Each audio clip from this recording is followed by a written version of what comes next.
Alright, guys, I have to read you this one. You know I gotta read you this one. Decrying illegals, amputee veteran raises millions for a border wall. You guys are doing it. A Triple Amputee Air Force veteran and motivational speaker is asking the 63 million Americans who voted for President Donald Trump to chip in $80 apiece for the border wall. The total would meet Trump's request for $5 billion to build a wall along the U.S. southern border with Mexico, with $40 million to spare. Trump said Wednesday, amid debate over potential government shutdown, that Mexico would indirectly pay for the wall via a trade deal, and that U.S. military would build it. Even if we get half, that's half the wall. We can do this, Brian Kofage writes on his verified GoFundMe, which had raised more than $7 million from about 100,000 donors of Thursday afternoon. Donald J. Trump, Mexico is paying indirectly. Okay, so that's good. All right, we know that one. Kofage had the idea about a year ago, but decided to move forward Sunday because of inaction from our politicians, he told CNN via email. He is surprised by the amount of money he's been able to raise, he wrote. I've been receiving thousands of emails from citizens who have waited in line to become Americans and completed this process the legal way. They are so thankful for this, he wrote. They're giving, and they're from both sides of the aisle, and that's why this movement is growing so fast. What he means is that it's from Mexico and America.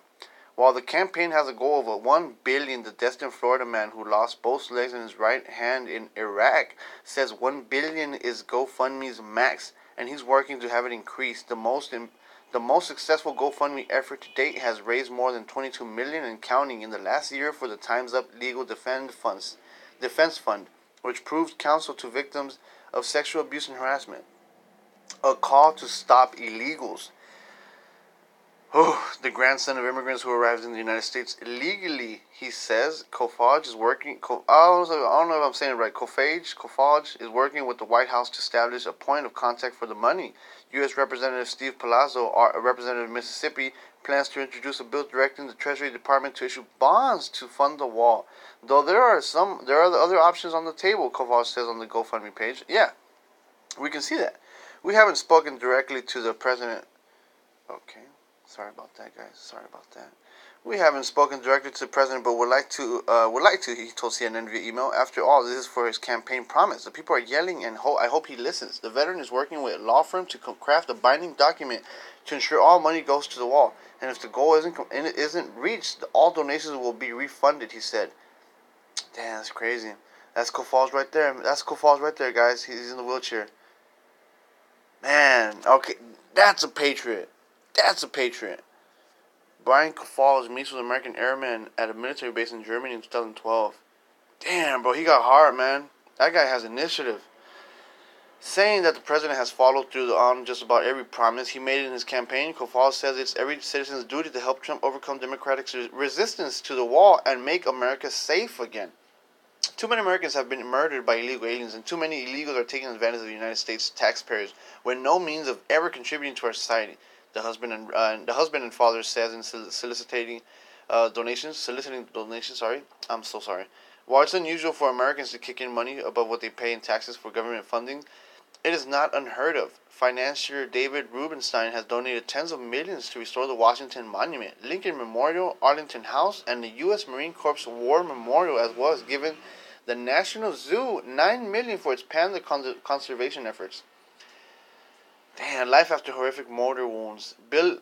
Billing himself as the most wounded U.S. airman to survive his wounds, Kofage says on his personal website that as a speaker, he can motivate groups and inspire them to be better people in their daily life.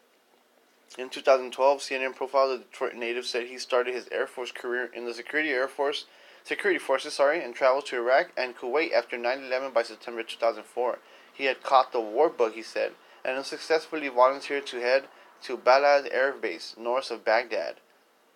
Rather than give up his quest, Kofage found a young airman who had been selected for the trip and tried to scare him, telling him he would get his legs blown off if he went to Iraq. The recruit bailed, allowing Kofage to make the trip, he said. On September 11, 2004, after a night of customs enforcement work, Kofage awoke in the afternoon. Shortly after leaving his tent, he heard a blast that rendered him unconscious. When he came to, he learned the mortar had landed feet away from him, horrifically wounding him. Damn.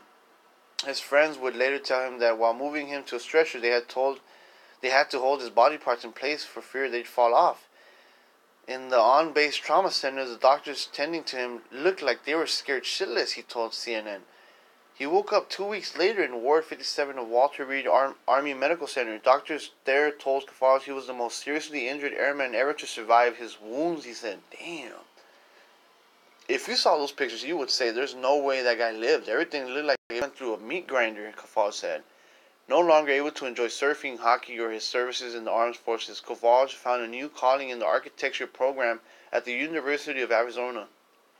Graduating in 2014 among the top in his class, I wouldn't say I'm glad I got injured, he told CNN in 2012, but it made me the person I am today. He called his ordeal a big life lesson that no matter how grim something might be, you can make something positive out of it. Wow. I love this guy's story. Holy crap, man. Brian Kovalj. Ah, bro, I love this guy's story. Holy crap. Just by reading what this guy's doing, he's inspiring me to keep going. With much more, not just YouTube. Man, that's could you believe that? This guy was in the war. Brave enough. Ah, man, he suffered big time losses, severe his legs.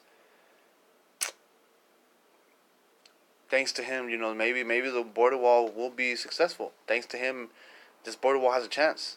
I don't know, guys. I'm stretching this too long. Sorry, I just wanted to give you guys like my full insight on this story. It's pretty awesome. I like reading articles like this. All right, guys. Catch you later.